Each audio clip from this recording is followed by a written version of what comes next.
बिहार के बाद बीजेपी के प्लान में बंगाल सबसे ऊपर है। पार्टी ने सूबे में अपनी पूरी ताकत झोंक दी है, लेकिन राज्य में कानून व्यवस्था को लेकर बड़े सवाल खड़े हो रहे हैं। बीजेपी प्रदेश अध्यक्ष पर हमले से लेकर कार्यकर्ताओं की हत्या के बाद अब राज्यपाल को कहना पड़ा है कि वो चुप नहीं रह सकते, तो सड़क पर बीजेपी और टीएमसी आमने सामने है। बंगाल में चुनाव तो अगले साल होना है, लेकिन बीजेपी और सत्तारूढ़ पार्टी टीएमसी की सियासी लड़ाई अब सड़क पर आ चुकी है। बुधवार सुबह ही बीजेपी की बूथ कमेटी के सचिव की हत्या कर दी गई, तो 2 कार्यकर्ता हमले में बुरी तरह घायल हो गए। बीजेपी महासचिव और पश्चिम बंगाल बीजेपी के केंद्रीय प्रभारी कैलाश विजयवर्गीय ने इस हत्या का आरोप टीएमसी कार्यकर्ताओं पर लगाया। इतना ही नहीं, पार्टी कार्यकर्ता की पीट कर हत्या करने के खिलाफ बीजेपी ने आज 12 घंटे का तूफानगंज बंद का ऐलान किया है। अब इन तस्वीरों को देखिए। बीते गुरुवार को अलीपुर द्वार में पश्चिम बंगाल बीजेपी अध्यक्ष दिलीप घोष के काफिले पर हमला किया गया। इस हमले के बाद पश्चिम बंगाल का सियासी माहौल और गर्मा गया है। इस हमले को लेकर बीजेपी के शक के दायरे में टीएमसी के कार्यकर्ता हैं, तो वर्धमान से लेकर कोलकाता तक इस हमले के खिलाफ बीजेपी कार्यकर्ता प्रदर्शन करने उतरे।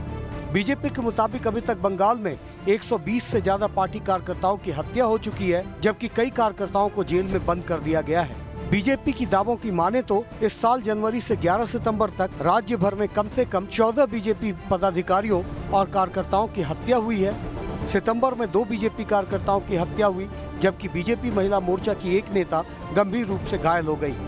अगस्त में भी 2 बीजेपी कार्यकर्ताओं को अपनी जान गंवानी पड़ी और इन दोनों हत्याओं का आरोप टीएमसी कार्यकर्ताओं पर लगा। जुलाई महीने में भी 4 बीजेपी कार्यकर्ताओं की हत्या की खबर सामने आई। करीब 120 के करीब कार्यकर्ताओं की हत्या हुई है।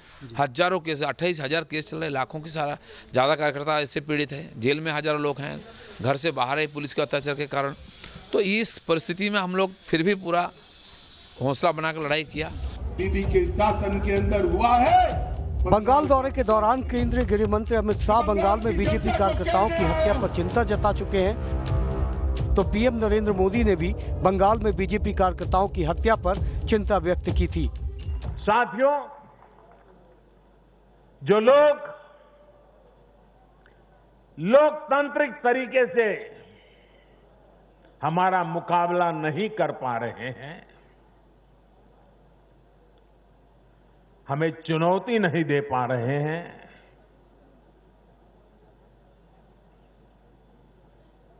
ऐसे कुछ लोगों ने रास्ता अपनाया है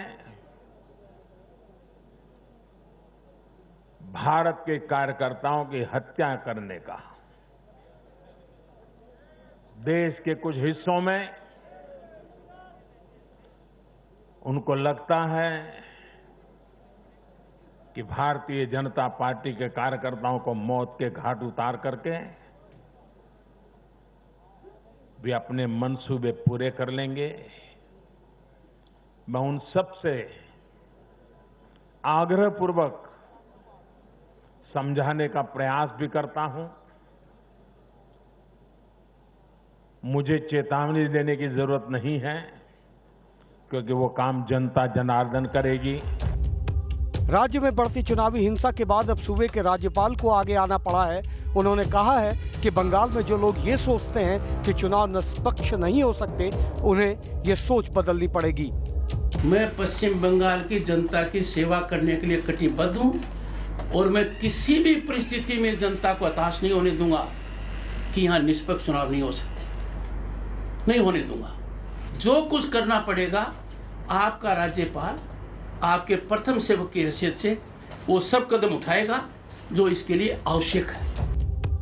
पश्चिम बंगाल में विधानसभा चुनाव होने में अब 1 साल से भी कम का वक्त है, लेकिन बंगाल में सियासी रक्तचरित्र की यह कथा कहां जाकर खत्म होगी, यह कोई नहीं जानता। Team news nation.